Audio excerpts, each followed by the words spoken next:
кога ќе видам дека едноставно работиме против тој хипериндивидуализам и го градиме колективот, многу сме среќни и многу сме инспирирани да продолжиме понатаму.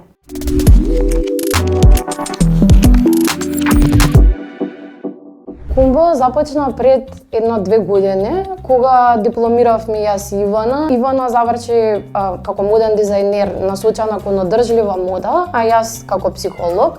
И рековме како ќе може да си ги споиме овие две професии кои што ги имаме и да направиме нешто што ќе биде убаво за заедницата во која што живееме, односно во Железара.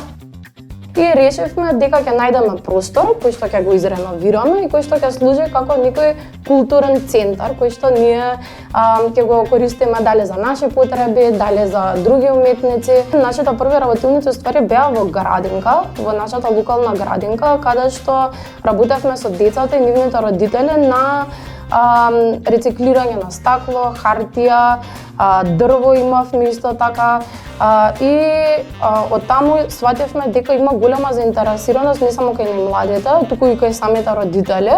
Мислам дека и самиот простор кој што го имаме создадено така буди те инспирира едноставно да сакаш да креираш кога си тука. Потоа го имаме социјалниот импакт, односно зближување на заедницата, каде што приметуваме дека и самите соседи почнуваат повеќе да имаат поголема интеракција меѓусебно и да си помагаат еден на друг. Потоа имаме младите кои што ги мотивираме да размислуваат како можат и они да си отворат некој нивен бизнис. Мислам дека имаме еден таков културен момент, културен импакт, бидејќи правиме децентрализација на културниот живот од центарот на градот во периферијата, како што би се нарекла. Мислам дека таков вид на инспирација даваме, дека можеш да размислуваш надвор од кутијата и да ги користиш луѓето кои што се околу тебе, да користиш материјалите кои што се околу тебе, за да си го уствари замисленото.